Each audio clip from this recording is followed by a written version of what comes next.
আমার নাম মৌ। বয়স ৩০ ছুঁই ছুঁই। আমার স্বামী বিজনেসের কাজে ৩ দিনের জন্য বাইরে গেছে। আমি এখন এই বাড়িতে একা একা থাকি, সাথে আছে শুধু আমাদের কাজের ছেলে সবুজ, ওর বয়স হবে ২১। অনেক ভদ্র। আজ সন্ধ্যায় আমি ঘরে আয়নার সামনে দাঁড়িয়ে চুল বাঁধছিলাম, হঠাৎ দেখি দরজার ফাঁক দিয়ে সবুজ তাকিয়ে আছে। আয়নার ভেতর দিয়ে চোখে চোখ পড়ে গেল। আমি বললাম, কি সবুজ, কিছু বলবি? ও একটু কাঁপা গলায় বলল, না বুদি, পানি দিতে এসেছিলাম। আমি বললাম, আয় ভিতরে আয়, এখানে রাখ, চা বানিয়ে দে, মাথাটা ধরেছে। ও হ্যাঁ বলল, চলে গেল রান্নাঘরের দিকে। আর আমি আয়নার দিকে তাকিয়ে ভাবছিলাম, ওর চোখের চাহনি কেন যেন অন্যরকম, ওর চোখে আজ অন্য কিছু। রাত ৮টা নাগাদ খাওয়া দাওয়া শেষ। আমি বললাম, সবুজ তুই নিচে খেয়ে ঘুমিয়ে পড়। রাত তখন প্রায় ১২টা। বাইরে টিপটিপ বৃষ্টি। আমার ঘরের জানালা খোলা, পর্দা দুলছে, হালকা ঠান্ডা হাওয়া। ঘুম আসছিল না। এমন সময় দেখি দরজার পাশে সবুজ দাঁড়িয়ে আছে চুপচাপ। আমি বললাম, কিরে রাহুল, আবার কি? ও বলল, বুদি, নিচের ঘরে পানি পড়ছে আর অনেক বাজ পড়ছে, ভয় লাগছে, একটু যদি এখানে বসতে দিতেন। আমি একটু চুপ করে বললাম, গেস্ট রুমে গিয়ে শুয়ে পড়। ও বলল, বুদি, অনেক ভয় করছে, আর আপনি তো একাই আছেন। আমি একটু হাসলাম, বললাম, আমি ভয় পাই না, তুই ভয় পাচ্ছিস। ও বলল, আপনার পাশে থাকলে ভয় আর লাগবে না। আমি বললাম, তাহলে দরজা লাগিয়ে আয় আর আমার মাথায় একটু টিপে দে, অনেক ব্যথা করছে। ও দরজা লাগিয়ে এলো, এসে আমার মাথার পাশে বসল, আস্তে আস্তে আঙুল দিয়ে টিপে দিচ্ছিল। আমার চোখ বন্ধ হয়ে আসছিল, ওর গরম হাত আমার কপালে বুলিয়ে যাচ্ছিল। এমন সময় ও বলল, বুদি, আপনার গায়ের গন্ধ অনেক মিষ্টি। আমি চোখ খুলে ওর দিকে তাকালাম, বললাম, তুই এখন অনেক কথা বলছিস। ও বলল, জানি বুদি, কিন্তু আজ আপনাকে অসম্ভব সুন্দর লাগছে। আমি হেসে বললাম, তাহলে তুই কি করবি? ও বলল, যদি একটা আবদার করি, রাগ করবেন? আমি বললাম, আগে শুনি। ও বলল, একটু আপনাকে জড়িয়ে ধরতে চাই। আমি চুপ করে রইলাম, কিছু বললাম না, শুধু বললাম, সবুজ আয়। ও ধীরে ধীরে আমার গায়ে হেলে পড়ল, তার গরম বুক আমার বুকের সাথে লাগতেই আমি কেঁপে উঠলাম। সবুজ আমার গাল ছুঁয়ে বলল, আপনার চামড়া একদম তুলোর মতো। আমার চোখ অল্প অল্প ভিজে উঠছিল। আমি বললাম, আর কিছু বলবি না, শুধু অনুভব কর। ও আমার কপালে ঠোঁট ছুঁয়ে দিল, শরীর যেন কাঁপে উঠল। আমার বুকের উপর ওর হাত এসে পড়ল, আর আমি চোখ বন্ধ করে ফেললাম। সেই এক রাতের শুরু ঠিক এইভাবেই হলো, আর বাকি যা ঘটবে তা শুনলে আপনারও শরীর ঘামতে শুরু করবে। এই তো ছিল প্রথম পর্ব। গল্পটা যদি ভালো লেগে থাকে তাহলে প্লিজ এখনই ভিডিওটা লাইক করে দাও, আর আমাদের চ্যানেলটি সাবস্ক্রাইব করে রাখো, কারণ এরপরে যা আসছে তা শুনলে তোমার রাতের ঘুম হারাম হয়ে যাবে। সবুজের গায়ের গরমটা আমার শরীর ছুঁয়ে যাচ্ছিল, বুকের ভেতর ঢাক ঢাক আওয়াজ হচ্ছিল। আমি তখন চোখ বন্ধ করে শুয়েছিলাম। ও আমার গাল ছুঁয়ে বলছিল, বুদি, আপনার ত্বক একদম তুলার মতো। আমি আস্তে করে বললাম, তুই এমনভাবে বলছিস কেন? ও বলল, বুদি, আমি আর নিজেকে আটকাতে পারছি না। আমি চোখ খুলে বললাম, আটকাতে কে বলছে? সবুজ তখন আমার গলার নিচে ঠোঁট রেখে বলল, আপনি যদি থামতে না বলেন তাহলে আমি থামব না।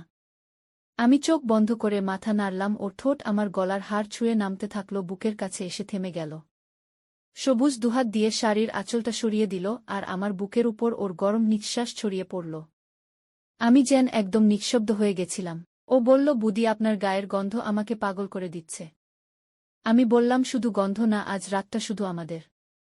ও আমার গায়ে হেলে পড়ল, তার হাত আমার পেটের উপর দিয়ে ধীরে ধীরে উঠছিল। আমি কেঁপে উঠছিলাম, শরীরের ভেতর কিছু একটা আলগা হয়ে যাচ্ছিল।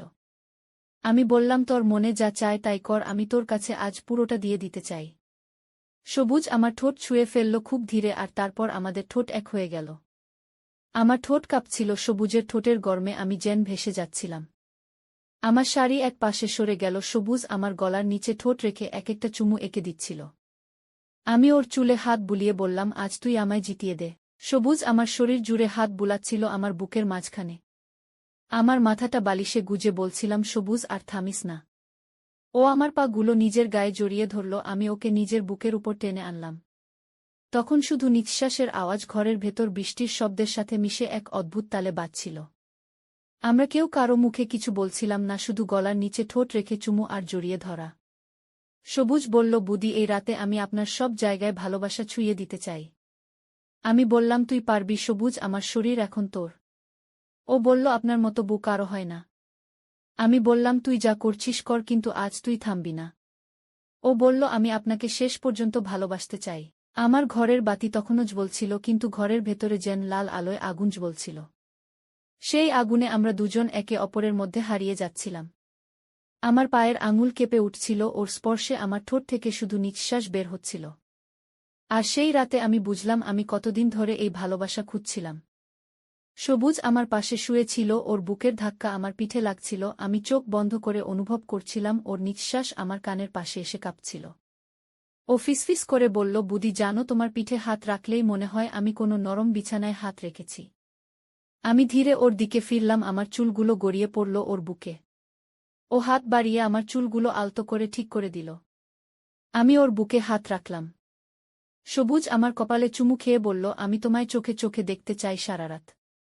আমি বললাম, চোখে চোখ রেখে যদি কেউ ভালোবাসা পড়ে তাহলে আমিও তোর চোখে হারিয়ে যেতে চাই। সবুজ আমার গাল ছুঁয়ে বলল, আমি তো তোমার প্রতিটা কথা, প্রতিটা স্পর্শে নিজেকে হারিয়ে ফেলছি। আমি ওর বুকের উপর মাথা রাখলাম, মনে হচ্ছিল আমার পৃথিবীটা এখন শুধু এই বুকের মধ্যে। ও হাতটা আমার পিঠ বেয়ে নামিয়ে কোমরে রেখে বলল, আপনার শরীর আমাকে শান্ত করে আবার অস্থিরও করে। আমি বললাম, তুই যেটা পারিস সেটা কর, শুধু আমাকে ছেড়ে যাস না। সবুজ বলল, এই শরীর এই মন আজ থেকে শুধু আমার, আমি প্রতিটা নিঃশ্বাসে তোমাকে চাই। আমি চোখ বন্ধ করে ওকে বুকের মধ্যে জড়িয়ে ধরলাম। সবুজ আমার কানের কাছে মুখ এনে ফিসফিস করে বলল, আপনি জানেন আমি কতবার আপনাকে স্বপ্নে পেয়েছি। আমি বললাম, আর এখন তো স্বপ্ন না, সব সত্যি। ও আমার হাতটা চেপে ধরল আর বলল, আজ আপনি যা বলবেন আমি সব করব। আমি বললাম, তাহলে আজ আমাকে এমন ভালোবাস যেন আর কিছু চাইতে না হয়। ওর ঠোঁট আবার আমার গলার নিচে ছুঁয়ে নামছিল, বুক হয়ে পেটের কাছে এসে থেমে গেল। আমার নিঃশ্বাস কেঁপে উঠছিল ওর ছোঁয়ায়। সবুজ আমার পেটের পাশে মুখ রেখে বলল, এখানে আমার ভালোবাসা গেঁথে দিতে চাই। আমি বললাম, গেঁথে দে সবুজ, আমার শরীর তোকে ছাড়া এখন আর কিছু বোঝে না। ও আমার শাড়ির আলগা অংশ গুটিয়ে গুটিয়ে এক পাশে রাখল। আমার গায়ের উপর ওর গরম দেহটা নেমে এলো, আমি চোখ বন্ধ করে শুধু অনুভব করছিলাম। ফিসফিস করে বলছিলাম, থামিস না সবুজ, থামিস না। সবুজ বলল, আজ আমি শুধু তোমায় পেতে এসেছি, কোনো শব্দ নয়, শুধু ভালোবাসা। আমরা একে অপরের শরীরে হারিয়ে যাচ্ছিলাম। ঘরের বাতাস ভারী হয়ে উঠছিল নিঃশ্বাসের শব্দে, ভালোবাসায়। আমি অনুভব করছিলাম আমার প্রতিটা সেল ওর স্পর্শে জেগে উঠছে। ও বলল, বুদি এই রাতে আমি শুধু তোমার হতে চাই। আমি বললাম, আমি তো আগেই তোকে দিয়ে দিয়েছি নিজেকে, তুই শুধু আজ আমাকে ভরিয়ে দে। সবুজ আমার গাল ছুঁয়ে ঠোঁটে এক টুকরো চুমু রাখল আর বলল, আমি থামব না যতক্ষণ না আপনি বলবেন থামতে।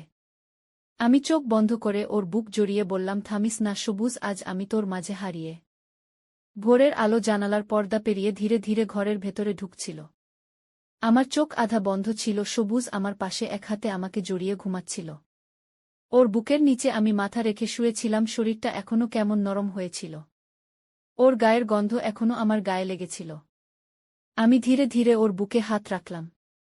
সবুজ একটু নড়ল, ও চোখ খুলে আমার দিকে তাকিয়ে মুচকি হেসে বলল, বুদি আপনি এখনো জেগে আছেন। আমি বললাম, তোকে জড়িয়ে ঘুমানোর মতো শান্তি আর কিছুর মধ্যে পাই না। সবুজ আমার কপালে চুমু খেয়ে বলল, আমি না জানতাম না আপনি এতটা কোমল, একটা সুন্দর। আমি হেসে বললাম, তুই কাল রাতে আমাকে নতুন করে চিনেছিস। ও বলল, আপনার প্রতিটা স্পর্শ এখনো আমার মনে হচ্ছে। আমি বললাম, শুধু মনে নয়, আমার শরীর এখনো কাঁপছে তোর ভালোবাসায়। সবুজ আমার মুখটা হাতে নিয়ে বলল, আমি তো শুধু আপনাকে ভালোবাসতে চেয়েছি বুদি, আর কিছু চাইনি। আমি বললাম, আর আমি আজ নিজেকে তোকে দিয়ে দিয়েছি সবুজ, কারণ তুই সেটা পাওয়ার মতো করে ভালোবেসেছিস। সবুজ আমার ঠোঁটে হালকা একটা চুমু দিল, তারপর বলল, আজ আমি চাই আপনি শুধু আমার হয়ে থাকুন। আমি বললাম, আমি তোর ছিলাম, তোরই আছি। সবুজ আমাকে বুকের মধ্যে জড়িয়ে বলল, আপনার শরীর আমার বুকের সাথে লাগলে মনে হয় আমি বেঁচে আছি। ওর হাত আমার পিঠে নামছিল, আমি চোখ বন্ধ করে বললাম, আর কোনো দিন ছেড়ে যাস না। ও বলল, আমি থাকব প্রতিদিন আপনার পাশে এইভাবে। আমরা বিছানায় পাশাপাশি শুয়েছিলাম, জানালার বাইরেই বৃষ্টির শব্দ শুরু হয়ে গেল। সবুজ বলল, বৃষ্টি হলে আমার আপনাকে ছুঁতে ইচ্ছে করে আরও বেশি।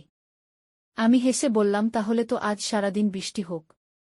ও বলল, তাহলে তো সারাদিন আপনাকে ছুঁয়ে থাকতে পারব। সবুজ আমার গায়ের উপর হেলে পড়ল। আমি বললাম, তুই আবার শুরু করবি নাকি? ও বলল, থামতে পারছি না বুদি, আপনি আমাকে অস্থির করে দিচ্ছেন। আমি ওর কানে মুখ এনে বললাম, আমি তো চাই তুই অস্থির হবি। সবুজ বলল, তাহলে আপনি নিজেই বলুন এখন কি করব। আমি বললাম, আবার আমাকে ভালোবাস, শুধু একটু একটু করে। ও আমার ঠোঁটে ঠোঁট ছুঁয়ে দিল, খুব ধীরে, খুব নরমভাবে। ও বলল, বুদি আপনি তো এক একটা ছোঁয়ায় আমাকে পাগল করে দিচ্ছেন। আমি বললাম, তুই তো শিখিয়েছিস ভালোবাসা মানে কি। ওর ঠোঁট আমার গলার হারে নামছিল, বুকের কাছটা আবার গরম হয়ে উঠল। আমি চোখ বন্ধ করে বললাম, সুন্দর হলে শুধু তোকে ভালোবাসার জন্যই। ও আমার শরীর জুড়ে হাত বুলাচ্ছিল, আবার আমার বুক থেকে পেট হয়ে নেমে যাচ্ছিল। আমার নিঃশ্বাস ভারী হয়ে উঠছিল, আমি কাঁপছিলাম ওর ছোঁয়ায়। সবুজ বলল, বুদি আপনি যদি এখন না থামান আমি আর নিজেকে থামাতে পারব না। আমি বললাম, থামতে কে বলছে, তুই আজ আমাকে আবার জিতে নে। ঘরের বাতিটা নিভে গেছিল, শুধু জানালা দিয়ে আসা আলো আর বৃষ্টির শব্দে ভর করে আমাদের ভালোবাসা আবার জেগে উঠল। সবুজ আমার শরীরের প্রতিটা জায়গায় চেনা ছোঁয়া রেখে যাচ্ছিল আর আমি সেই ছোঁয়ায় ভেসে যাচ্ছিলাম। আমি জানতাম এই ভালোবাসা লুকিয়ে রাখা যাবে না, তবুও এই মুহূর্তে আমি কিছু ভাবতে পারছিলাম না। আমরা শুধু একে অপরকে চাইছিলাম নিঃশব্দ ভালোবাসার মধ্যে। সেই সকালটা আমাদের শরীরের গল্পে এক নতুন শুরু হয়ে গেল। সকালটা যেন আজ একেবারে অন্যরকম ছিল। ঘুম থেকে উঠেই বুঝে গেলাম এই সকালটা আর আগের মতো নয়। সবুজ আমার পাশেই শুয়ে ছিল, ওর হাতটা এখনো আমার কোমরে রাখা। আমি ধীরে করে ওর হাতটা সরিয়ে উঠে দাঁড়ালাম। ঘরের জানালা দিয়ে রোদের আলো পড়ছিল, কিন্তু আমার চোখে ছিল কেবল অন্ধকার। আমার ব্যাগটা রাতেই গুছিয়ে রেখেছিলাম, জানতাম এই সকালেই চলে যেতে হবে। সবুজ এখনো ঘুমোচ্ছিল, আমি জানতাম ওর ঘুম ভাঙলে আমি আর বের হতে পারব না। আমি আয়নার সামনে দাঁড়িয়ে শেষবারের মতো নিজেকে দেখলাম, আমার গলায় এখনো ওর স্পর্শের দাগ, বুকের উপর ওর ভালোবাসার চিহ্ন। আমি ওর মুখের দিকে তাকালাম, একটানা চেয়ে থাকলাম, ওর নিঃশ্বাস এখনো আমার হৃদয়ে দুলছিল। সবুজ হঠাৎ চোখ খুলল, আমাকে দাঁড়িয়ে থাকতে দেখে বলল, বুদি কোথাও যাচ্ছেন? আমি চুপ করে থাকলাম। ও বিছানা থেকে উঠে এলো, আমার সামনে দাঁড়িয়ে বলল, আপনি কোথায় যাচ্ছেন, কিছু বলছেন না কেন? আমি বললাম, সবুজ তোর সাথে এই ভালোবাসা আমার জীবনের সবচেয়ে সুন্দর ভুল। ও বলল, ভুল বলছেন কেন, আপনি তো আমাকে সত্যি ভালোবেসেছেন। আমি চোখের পানি চেপে বললাম, হ্যাঁ ভালোবেসেছি, আর সেই ভালোবাসার জন্যই আজ আমাকে চলে যেতে হচ্ছে।